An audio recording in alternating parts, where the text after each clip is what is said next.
started. Can you guys hear me okay? Yeah.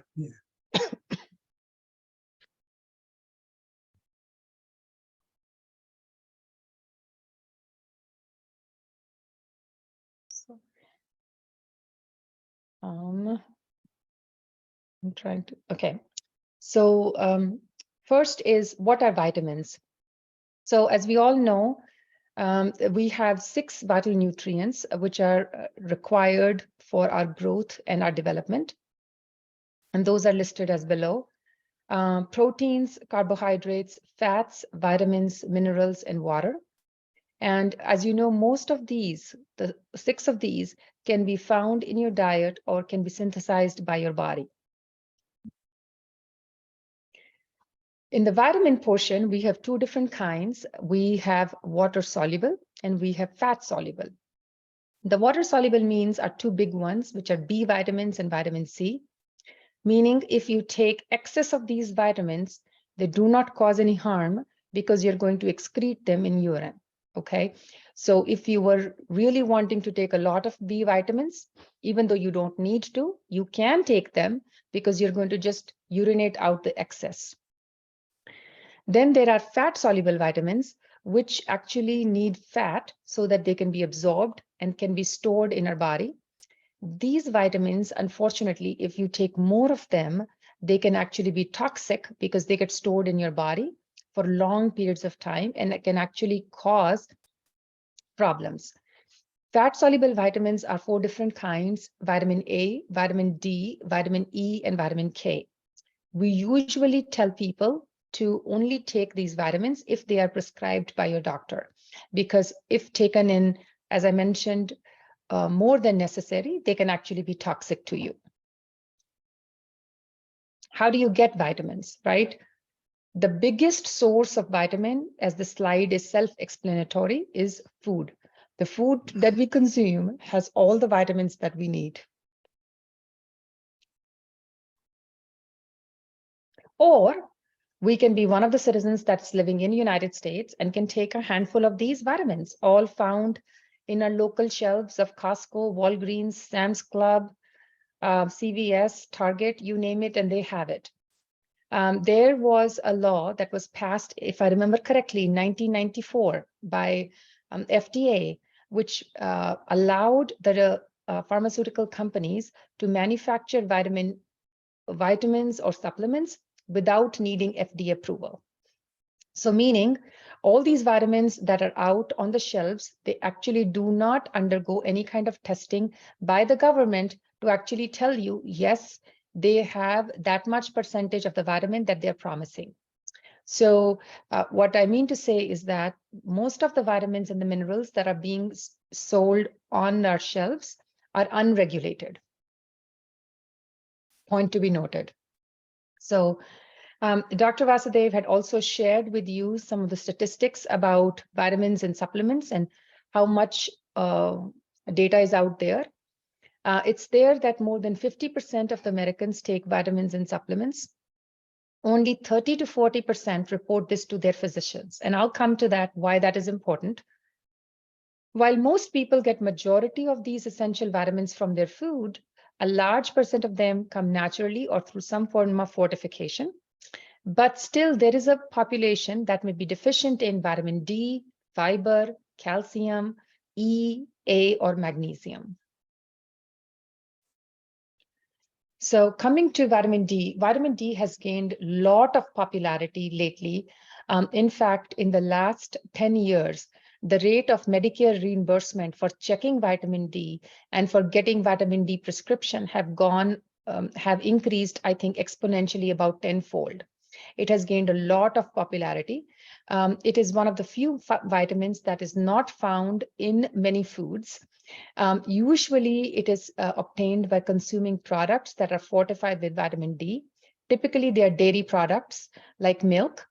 Our skin is the biggest source of making this vitamin, and the skin makes this vitamin when we are exposed to UV rays. I have put in the parentheses, must not be using sunscreen, but that's actually incorrect. More data have shown that we can still be applying sunscreen to our skin and be outside and will still absorb vitamin D. The problem is we do not go out in the sun these days, especially our older adults. They really do not go out in the sun or get exposed to sunlight, and therefore their skin doesn't absorb as much vitamin D as we would like it. Vitamin D promotes, why is vitamin D important? It's essentially important because it promotes the absorption of calcium and maintains calcium and phosphorus levels in the bloodstream. What I mean by that is calcium is important for our bones, right? As we get older, it's important to note that our bones do get weaker. And for our bones to get stronger, it's really important that we have appropriate amounts of calcium and appropriate amounts of vitamin D. If our bones are weaker, then of course there are higher chances of falls, higher chances of fractures. Hence, again, coming back, that vitamin D and calcium are important to maintain our bones. But point to be noted is that you must discuss it with your doctor. You must get a level checked, and only if you are low in vitamin D should you be taking vitamin D. Also, I want to say that there has been a lot of studies lately about the use of vitamin D and COVID. I don't know if you guys read through it, but there had been a lot of data that came out that if you took regular vitamin D intake, then your rates of catching COVID would decrease. And so they were recommending a lot of vitamin D supplementation during the COVID timeframe. There is no real data with a double-blinded study that has actually proven that. So I really want to emphasize that that you should only consider vitamin D supplementation if it has been checked by your physician. And if it is low, then you should definitely go for it and take vitamin D. There are other sources of vitamin D apart from the sun, which include eating fish such as salmon, mackerel, tuna. This again talks about how much vitamin D do you need actually daily. The recommended dietary allowance, or the recommended allowance actually is 6,000 international units. So remember, all what we need is 6,000 international units a day. People over the age of 70 actually need 8,000 international units a day. And the maximum that you should be taking is 4,000 international units a day. I typically recommend that 4,000 international units is only to be given if you've checked with your doctor and your vitamin D levels are low. Other than that, I think if you can just go over with the recommended amount, which is 600 to 800 international units a day, combined with your diet, plus if you wanted to take a supplement, then that would be the maximum. Vitamin E. Vitamin E, again, is a family of vitamins which functions essentially as antioxidants. Alpha tocopherol is the active component of the vitamin E. It has been associated with multiple positive benefits on the heart and breast health and cancer risk.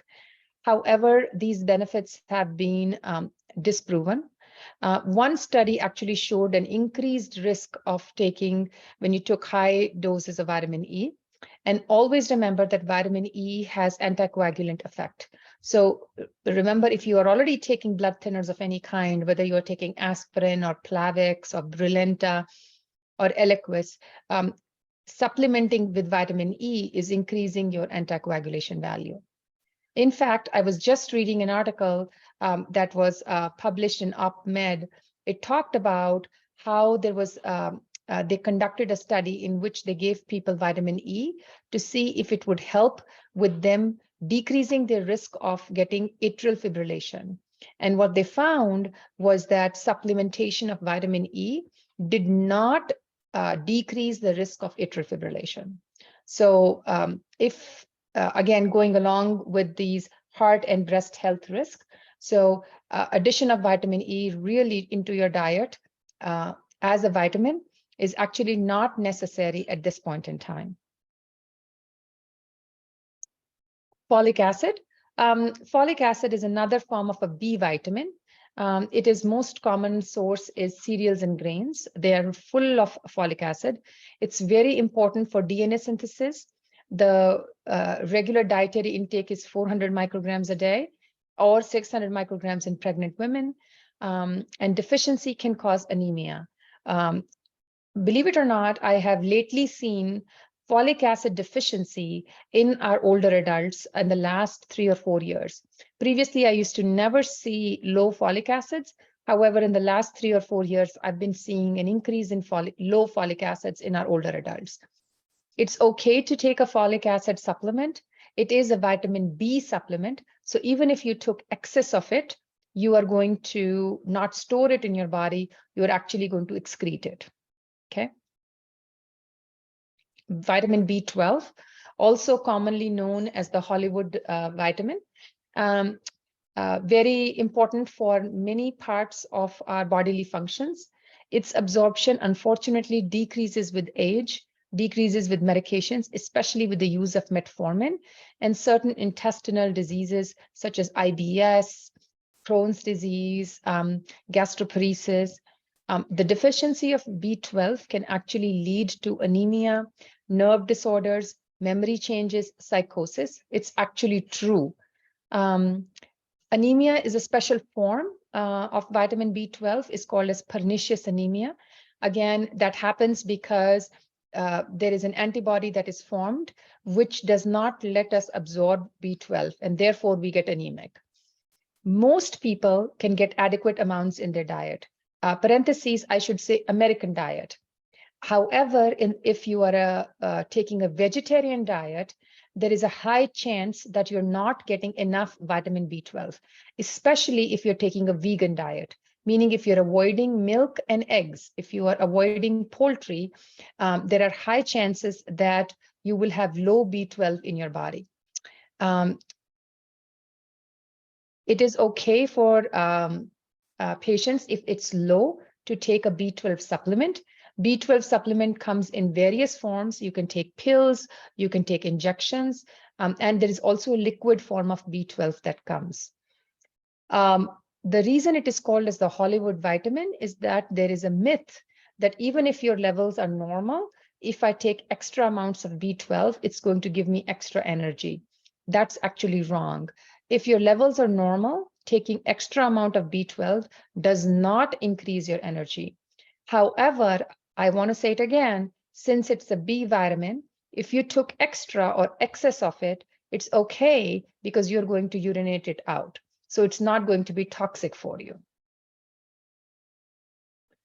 Calcium. Everybody knows calcium. It's the most abundant mineral in our body. 99% of it is stored in the bones. The recommended daily allowance for adults is about 1200 milligrams per day. And again, that can change for older adults, especially women, if they've been diagnosed with osteopenia or osteoporosis. So osteopenia means that the bones are showing a tendency to thin out, and osteoporosis means that their bones have thinned out. In either of those categories, you can take more than the recommended daily allowance, and it's actually recommended to take up to 1800 milligrams of calcium per day at that time. Calcium is required for bone mineralization, muscle contraction, transmission of signals from the brain to the rest of the disease. Of course, you should not be taking extra amounts of calcium, and there are many reasons. One of that is linkage to the heart disease. So calcium has been linked to heart disease, and I'll explain you more. Calcium is also a biomarker for inflammation. So whenever there is high calcium deposition in our blood vessels, it is actually predisposing our blood vessels for atherosclerosis. Atherosclerosis means plaque formation, which means narrowing of the blood vessels, which means if the blood vessels get narrowed in the heart, it increases our chances of getting a heart attack. So if there is increased calcium deposition in the blood vessels, that means our chances of atherosclerosis increase.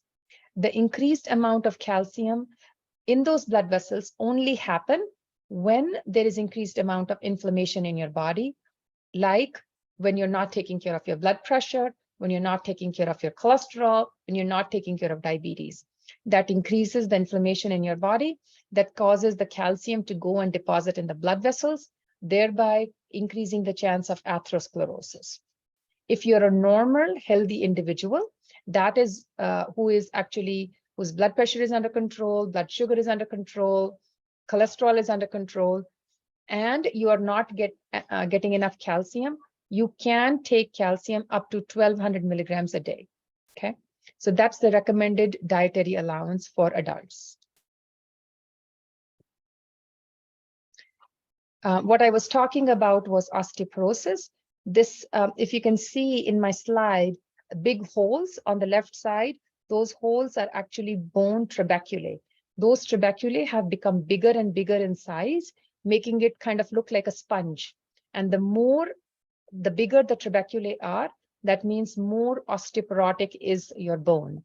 So you can see here, the woman is standing straight in the middle. However, as you become osteoporotic, you start bending down and there is a hump that comes.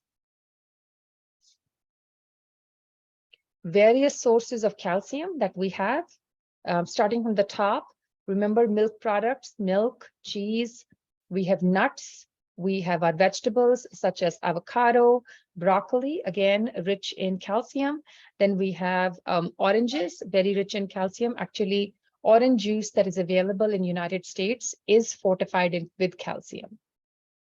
So always remember to add it to your recommended dietary allowance intake for calcium. Okay. Effect of talking about vitamin D and calcium. There have been many studies that have proposed, that have come up, that have actually said, does vitamin D increase or decrease the risk of falls? In fact, when early on in my career, we were really a big proponent of vitamin D supplementation because we felt that taking vitamin D would decrease the risk of falls. However, this is one of the more recent studies which actually said that if you have a normal vitamin D level in your body, and if you took extra vitamin D, it did not prevent falls. It did not prevent falls. But if you did have low vitamin D in your body, then it can help you, okay? But if you have a normal vitamin D, taking extra vitamin D is not going to help. Okay.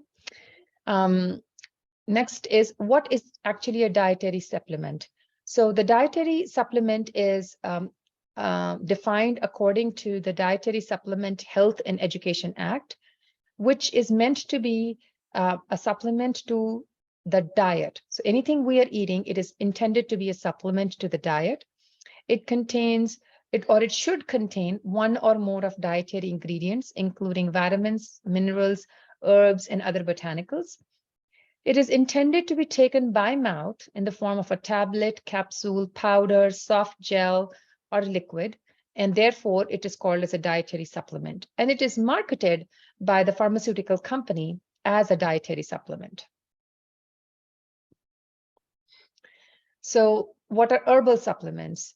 Herbal supplements, again, are a type of dietary supplement, but they derive their name because they're usually plant-based products, and they're often used for their therapeutic properties.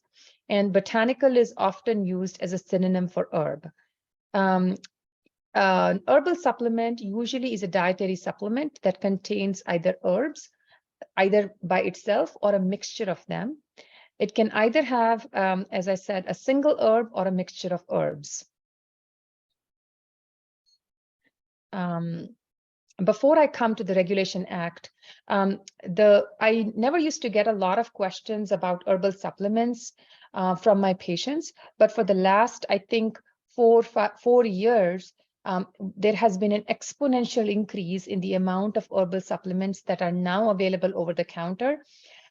Just today, I went to Costco and the shelves were lined with ashwagandha, turmeric, and other, I think, Indian herbs, and they are being marketed as Indian herbal supplements or botanicals that are supposed to help you fight certain illnesses. And very popular on the shelves of Costco, and you would see so many people are buying those products these days. This was the Regulation Act that I was telling you guys before that was actually passed in 1994, which means that the FDA regulations are very less strict for natural products. Manufacturers can claim that a product can support a bodily function, support health, or address a nutritional deficiency if there is any research to support it. And the key statement is that these drugs have not been evaluated by the FDA. And this product is not intended to diagnose, treat, cure, or prevent any disease.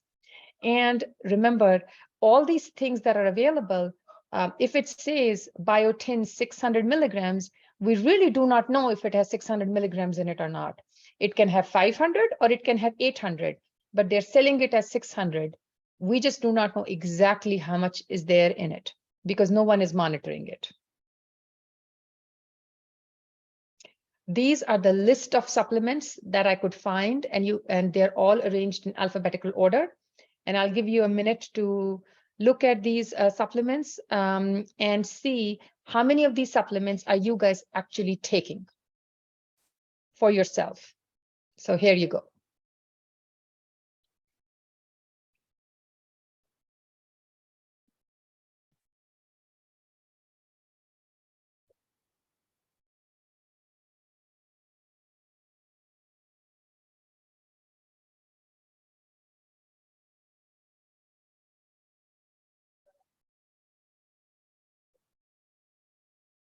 Point to be noted here is that even coconut water is counted as a supplement. Aloe vera, acai berry, things that we don't even think are actually counted as supplements.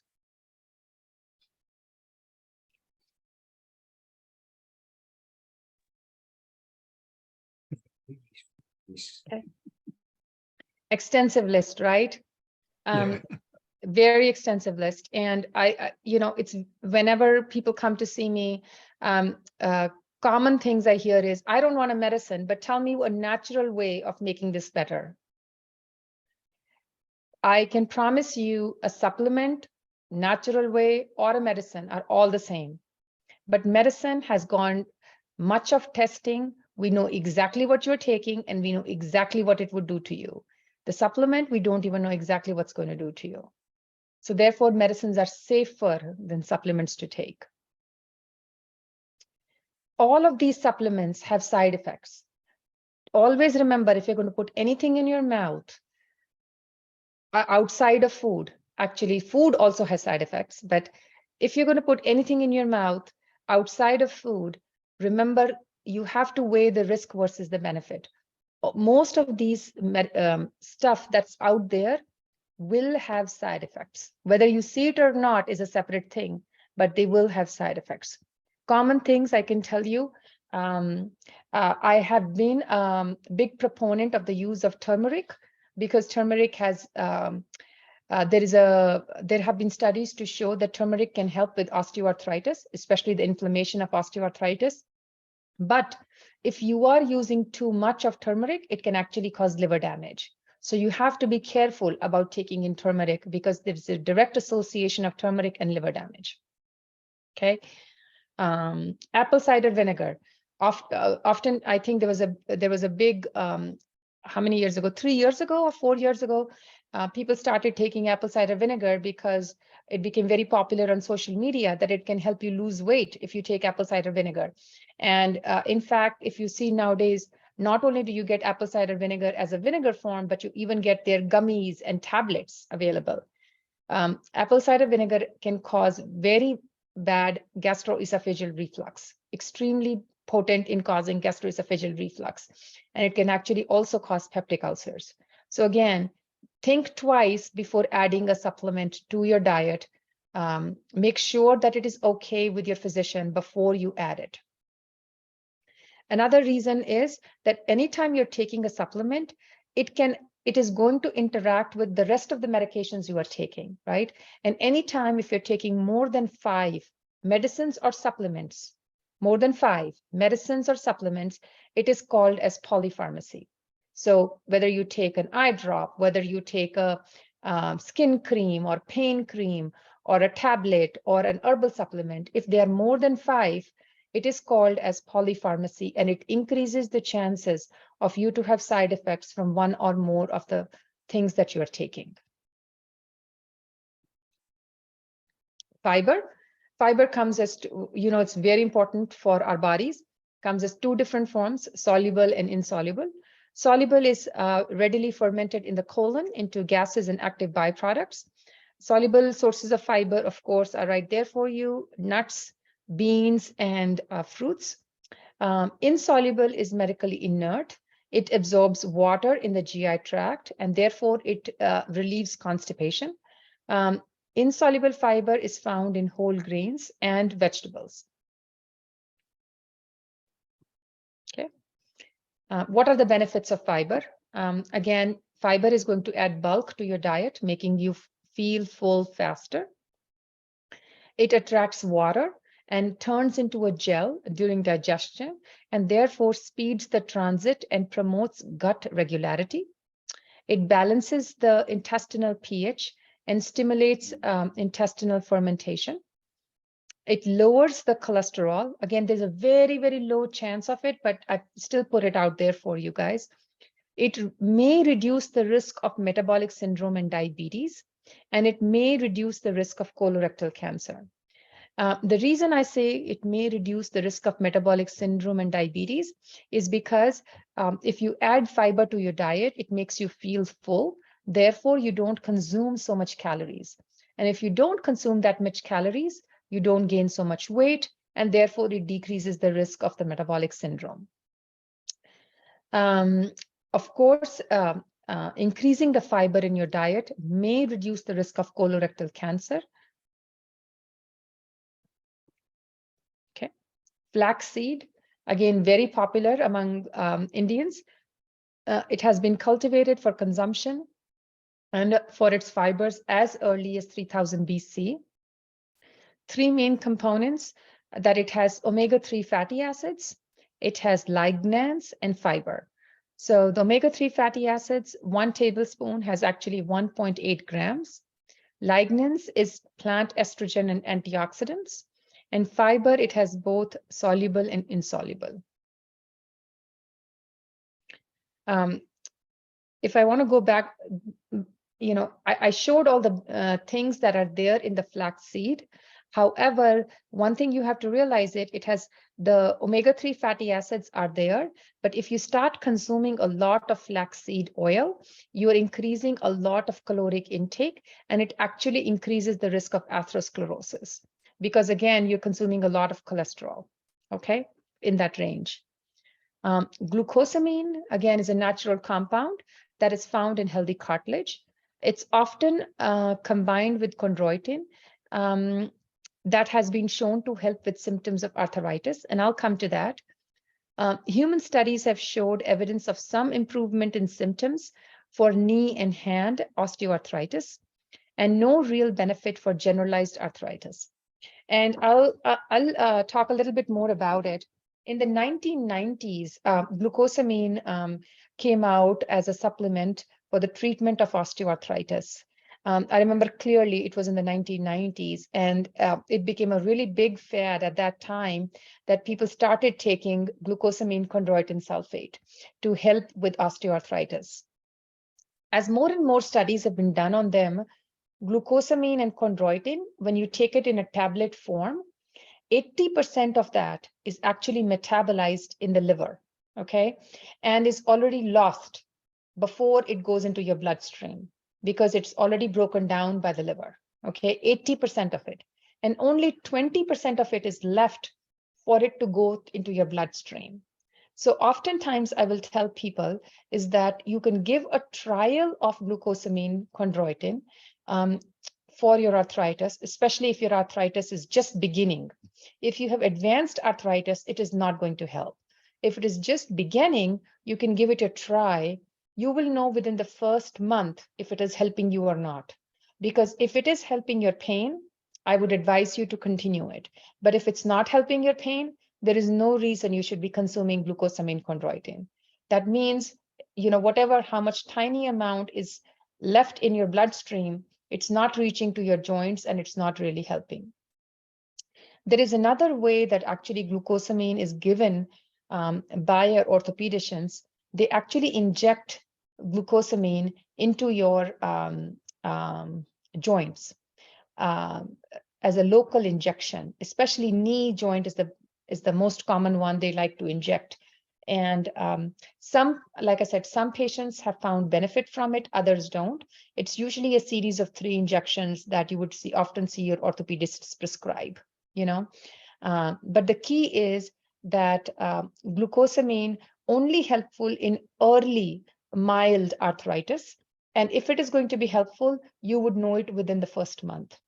If you've not seen any benefit after the first month, no reason to spend your money in buying more of it. Okay. There is a small study that came out of BMJ in 2019. BMJ is British Medical Journal, which talked about habitual usage of glucosamine supplement to relieve the arthritis pain may also be related to lower the risks of CVD events. It has not actually been proven at this point in time. They're still continuing to work on it, is what I would say. The next a hot supplement is turmeric. Again, I have been prescribing turmeric, especially for early arthritis. It has been proven that it's effective, and the effectiveness of turmeric is because of the active pigment, which is called as curcuma. Curcuma is the extract from turmeric. That's actually the active extract that actually helps with arthritis and inflammation. Okay. In fact, they say that if you consume turmeric with black pepper, okay, if you consume turmeric with black pepper, it's actually better because addition of black pepper increases the absorption of this active pigment curcuma. So when you will see the supplements that are out on the shelf, especially the turmeric tablets that are out on the shelf, they will have black pepper inbuilt in it. They will sell as a combination of turmeric with black pepper if you actually read in the ingredients. There was a randomized study published in the Annals of Internal Medicine in 2020 that also talked about the usage of turmeric. It said that it was more effective than placebo for knee pain, but it did not affect the knee effusion, synovitis, or cartilage composition. What that means is that it only helped with the pain portion of the arthritis. It did not affect anything else. It did not affect the knee swelling. It did not affect the knee inflammation. It did not affect how the cartilage around the knee was. Okay, but the pain definitely decreased with the usage of turmeric. And again, if you're going to be using turmeric, please remember to always check in with your doctor because it is metabolized through the liver and it can cause liver damage. Excess usage of turmeric, especially if you're taking those extracts, can cause liver damage. So be very mindful of that. Okay. Again, another popular thing is omega-3 fatty acids, which can come in fish oil, certain plant oils, certain seed oils, fish oils in the form of DHA and EPA. Again, the point being is that they lower the triglycerides, they reduce the risk of heart events, they reduce arrhythmias, and they lower the blood pressure. Omega-3 fatty acids I've seen them sometimes being prescribed to patients if they have really high cholesterol and triglycerides and they cannot take anything else. So if you are not able to take like the statin medications or the other, they have a fancy, these days we have injectables to help with your cholesterol, such as Repatha. And if you cannot take them, then omega-3 fatty acids are prescribed. And there is actually a prescribed omega-3 fatty acid called as Lovaza that can help in decreasing down the triglyceride. It is a prescription medicine and it's extremely expensive. I've had very few insurance companies actually approve the usage of Lovasa whenever I write a prescription, because they just don't approve it. It's so expensive. And that can lower the triglycerides. Okay. Additional benefits are currently being studied, and we do not have clear advantage at this time or a clear answer, which is omega-3 fatty acid helpful in rheumatoid arthritis? Is it helpful in the prevention of any first cardiovascular event? Or does it reduce toxicity of medications such as immunosuppressives that are given for organ transplant? We do know that there is no benefit for weight loss, diabetes, transplant rejection, or high LDL, so high bad cholesterol. You can't give omega-3 fatty acid to lower high LDL. You can give omega-3 fatty acid to lower the triglyceride, but not to lower high LDL. Okay. Another famous one is chocolate. It gained a lot of popularity when I talked about it a couple of years ago. It talks about how chocolate was shown to decrease the risk of heart attack and stroke in people who consumed high amounts of chocolate as compared to those who consumed small amounts. It can even reduce the diabetes risk by 31%, which was a whopping number. It also talked about a 5-point reduction in systolic blood pressure. And some people have even compared it to 30 minutes of exercise. I don't think all of that is actually, I buy into all of that, but that's the literature that's out there. The chocolate they're talking about is the dark chocolate. It's the one that is 90% cacao beans. It's the really bitter dark chocolate. It's not the one that we get here that has a lot of sweet and oil added to it, or sweet and butter added to it. So this actually chocolate is talking about really, really dark chocolate in this. And they actually talk about eating like a small square of it every day, and that it can help if you have a high cardiovascular risk. It can help decrease the risk. Okay. This was one big study that came out about dietary supplements and mortality rate in older women. This was the Iowa Health Study that was published in 2011. What they found out was they studied 38,000 women with an average age of 61 years.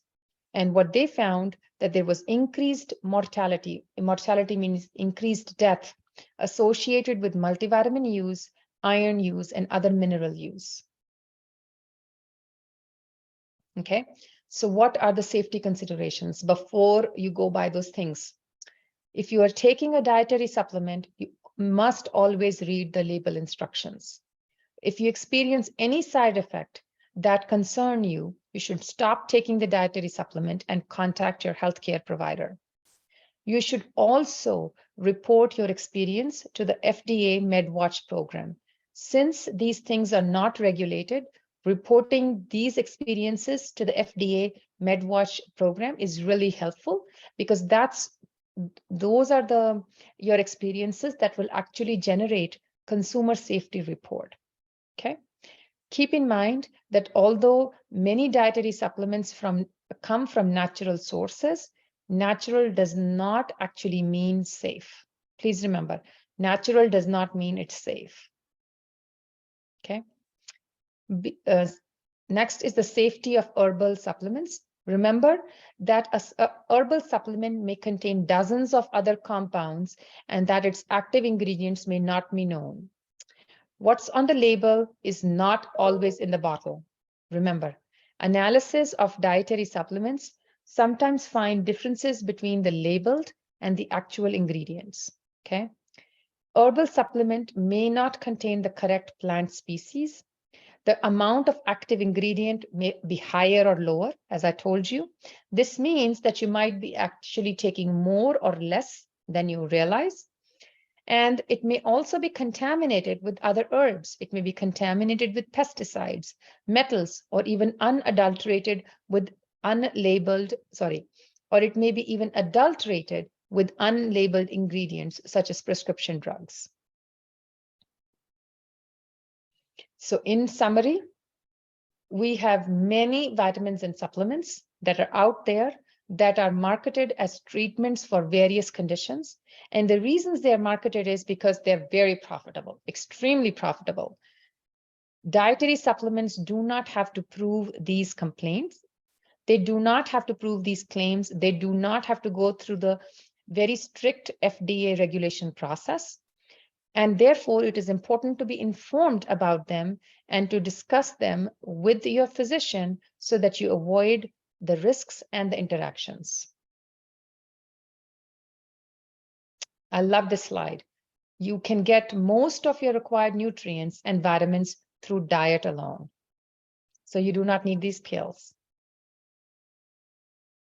Okay, I'm open for questions now. Parul, would you mind stop sharing your slide? Yes.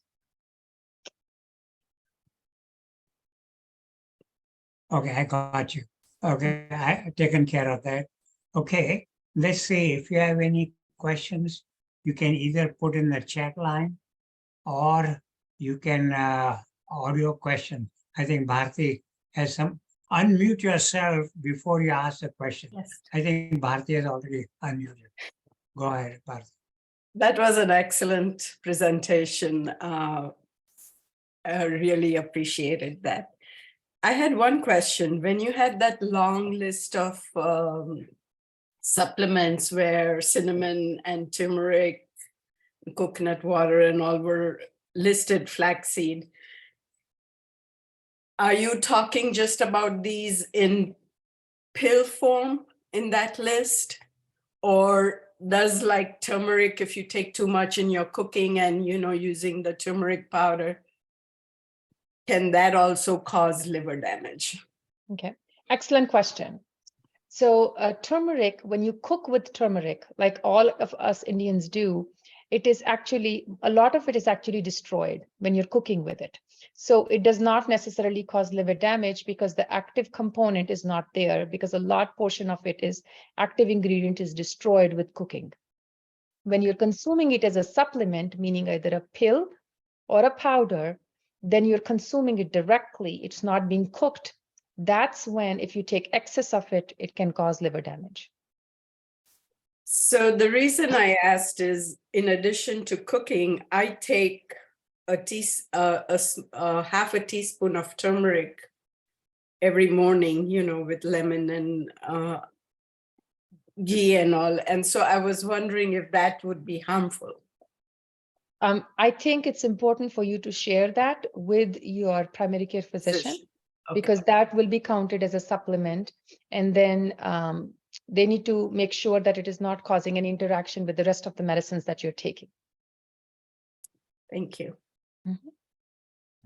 Okay, there is some questions on the chat line. Parul. What about magnesium and zinc? Yes, I was thinking, when is someone going to ask me about zinc, because I didn't cover it. So let me tell you about the zinc story. So the zinc caught a lot of attention with COVID, and I'll tell you why. So in India, when you had the COVID epidemic, a lot of the physicians started prescribing to take zinc, that you should take zinc and your chances of getting COVID will decrease. So what happened was there was a lot of zinc consumption those days. And I don't know if you guys know, but in India, when people got COVID, there was a very high incidence of mucormycosis or black lung with COVID usage. With COVID, when people got COVID, with COVID, they also got black lung, which was fungal lung disease. And there have been a lot of studies on it, and they couldn't figure out why in India there was so much of black lung, whereas in the other countries with COVID, we didn't get that much black lung. So there has been some association of that black lung with the amount of zinc usage. That in India, a lot of people were taking a lot of zinc, And for some reason or the other, there is an association of that with the black lung. So here, actually, we do not advise people to take zinc. You can talk to your primary care physician about it.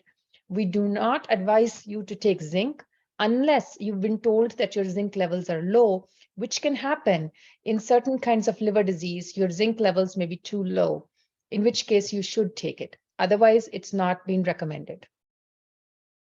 Your next question was magnesium. So magnesium is recommended sometimes, and your physicians will tell you about it, especially if you have leg cramps, if you take diuretics, which are fluid pills that can take the extra fluid out of your body. So if you take a diuretic at that time, it sometimes can get rid of the magnesium from your body, and taking in magnesium can help. But again, I would say take it at the discretion of your primary care physician. Any other questions we have? Sachin, you are saying something? We cannot hear you. Sachin, unmute yourself. Unmute yourself. Okay, go ahead, Sachin. Sachin, we cannot. Oh, Dr. Basudev, Yeah. Dilip Sachan. I want to make a comment and add some information. And Dr. Parul, you've done a wonderful job to cover such a large amount of information in a very succinct and a good way. And I know you can talk probably about each one of them equally well about a long time. The couple of things that people don't realize that there are also nutrient interactions, they think, and drug nutrient interactions, and those can be pretty dangerous as well. So you must have some idea about it and discuss with tell your physician, primary care or whatever, what other things you are taking, and they can be pretty dangerous, especially things that are herbal. Those things. And another thing I would like to mention that any of these vitamins, and whether they are fat soluble or water soluble, you don't need them every day. If you eat balanced diet, balanced means regular diet that you have been eating, you don't need supplement. You can take one every 2-3 days, multivitamin with minerals. Now, you may note that nowadays multivitamins don't have minerals. In 60s and 50s in this country, and I mean the 70s, there used to be multivitamins with all the minerals. And now you have to buy them separately, or you have to make sure you are buying the one that has both minerals and vitamins. It's cheaper that way, and it doesn't cause you as much of a problem. And Dr. Basudev, zinc became very required almost, because zinc is required for about 200 different enzymes in the system, in all system of animals, humans, all of them. And magnesium deficiency has been seen, and in fact, in our own studies, one of my students was studying cancer at the UT hospital, that elder people and cancer people, they lose a lot of calcium in their urine. So magnesium supplement, I said, I didn't mean calcium, magnesium. So magnesium supplement is really helpful in order to generate energy. No ATPs can be formed if there's a lack of magnesium. So magnesium once a week or once every 2 weeks, it's okay. So these are some of the things that you have to kind of talk about and dissect them down to the label that that are good for you and not necessarily cause liver damage or any of those other things. Vitamin E, I want to make a comment that you don't need vitamin A every day or even every week, as long as you take vitamin C. Dr. Parul, vitamin C actually keeps vitamin E functional. If you lack vitamin C, then you can have as much vitamin E you want in your system. It cannot be reduced. And if it is not reduced form of vitamin E, it's useless.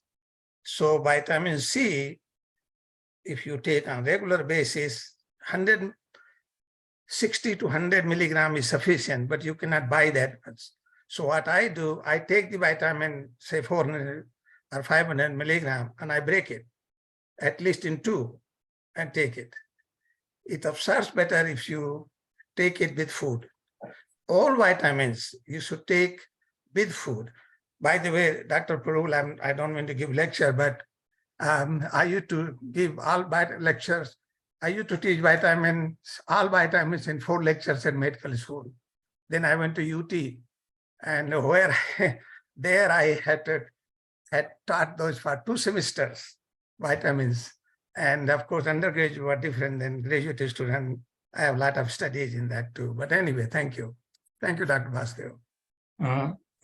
Any other questions? Parul, let me ask you about the place of iron. Is iron considered a supplement? Because so much talk about the iron, and we get in so many multivitamins, iron.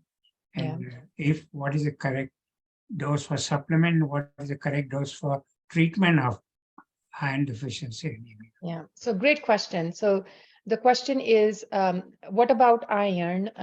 Should we take it? And if so, how much should we take it on a daily basis, and or if when we are deficient?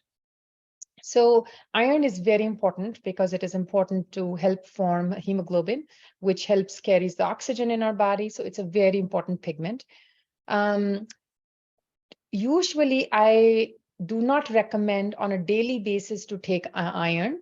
If we are consuming a healthy diet, if we are taking a regular diet, then I think we should be taking iron, whatever is the iron in our diet. If you are consuming extra iron, which is an iron supplement, there is only one kind of iron that is available in the market that has 68 milligrams of elemental iron. So they may have many different varieties, but the amount of elemental iron that's out there on the shelf is 68 milligrams. Typically, we only tell people to take it if they have a low hemoglobin, if they have low iron levels in their body, like cancer patients or patients, my really, really older patients who really don't eat much, whose weight have gone really down. That's the kind of people that I might tell them, okay, you need some iron if you are anemic. Or if the doctor tells you to take iron, then only we tell them to take an iron supplement. Keep in mind that taking iron supplement is going to mess up your stomach. Iron is very tough on the in the stomach.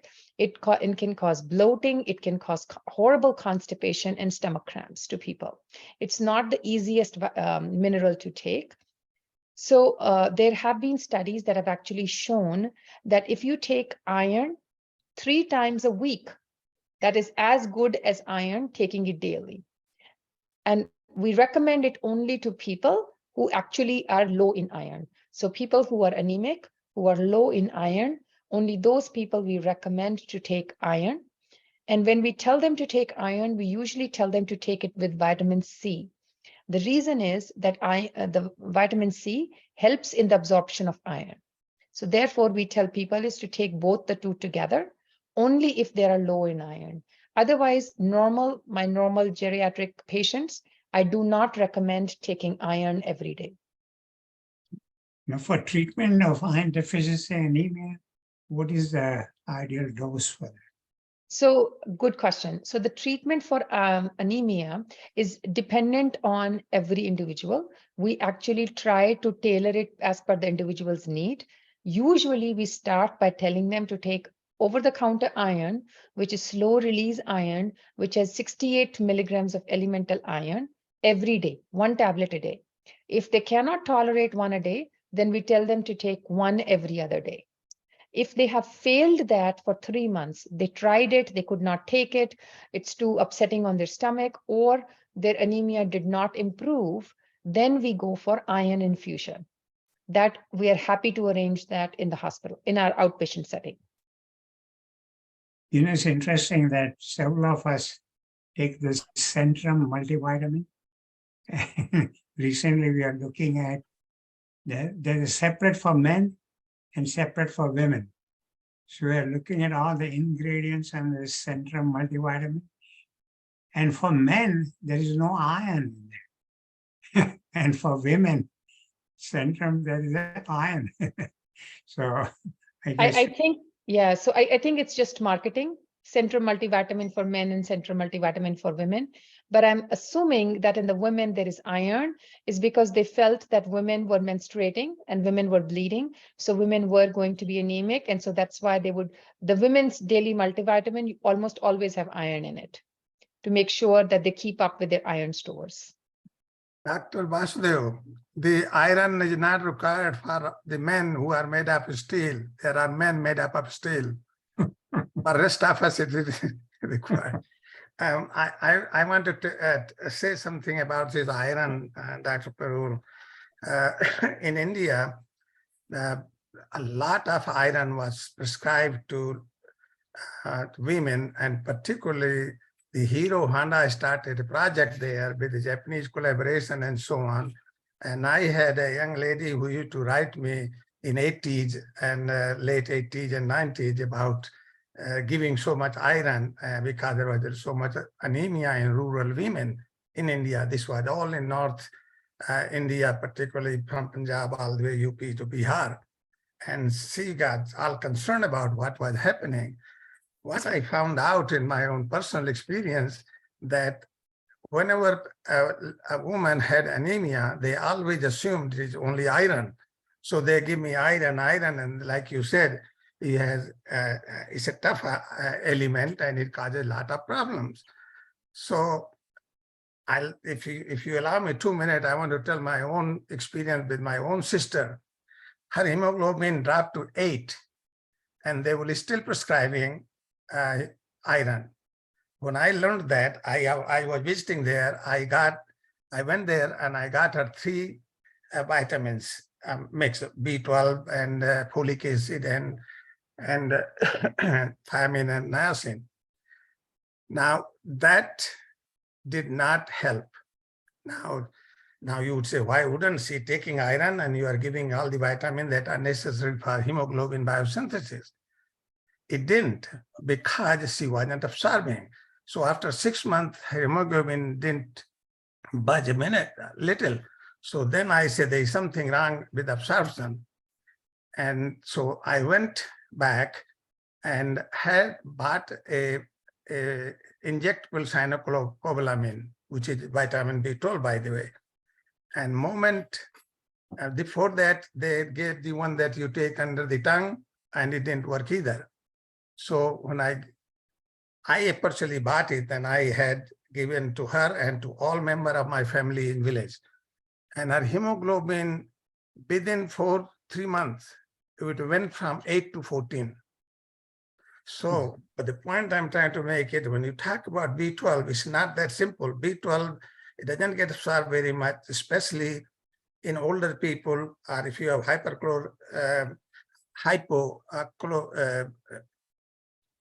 chlorhydria, and or if you are taking a lot of the antacids, because you need a protein in the stomach to bind it so that it can be transported across the stomach. But if you take the cyanocobalamin injection in your, big muscle, preferably gluteal muscle or so on, then it is good for 6 months, at least. Half-life of vitamin B12 is 6 months. And you need only 2 micrograms. Of course, you take 100 micrograms. I think that's the dose usually. So that thing really taught me something very important, that a lot of times we get carried away with a lot of regular way of doing things. And if you patient and respond, then you have to start thinking about what's going on. And this was such a surprising. So then the people that I know, I told them this story, and they took that in consideration, and they told me that it really worked very well. Thanks. Thank you. You want to comment on this B12 giving injection? Yeah. So B12, I talked about B12. It's very common. I see it a lot in my Indian population, primarily because most of us are vegetarians. So it's very common in people who are vegetarians, and that too who do not consume eggs and cheese, a lot of eggs and cheese, Milk. and of course milk. Um, like I said, we do see B12 deficiency fairly common. And even if it's on the lower end of normal, we tend to treat people with B12 deficiency. You Mhm. can do both pills and you can do injections. It's all dependent on what a person chooses to do, whether they want to do an injection or a pill. Mhm. The pills that they get here, the sublingual pills, they do work. They do not require the extra protein for absorption. They bypass that extra protein requirement. So the pills also work, but of course they take a longer time to work as opposed to the injections, which work much faster. Injections, I mean, when people are low in B12, you can do whichever way you want to. There is no real algorithm to give it. For example, you can do once a day for 7 days, followed by injection once a month, or you can do an injection once every other day for 4 injections, followed by weekly injections, followed by monthly injections, or you can just start with monthly injections. I guess it's all dependent on what you choose and what your doctor feels comfortable prescribing, but they are very widely available and widely used. Yeah. And again, only to be used if you have low B12. That's great. Any other questions? Again, thank you, Parul, for such an excellent presentation.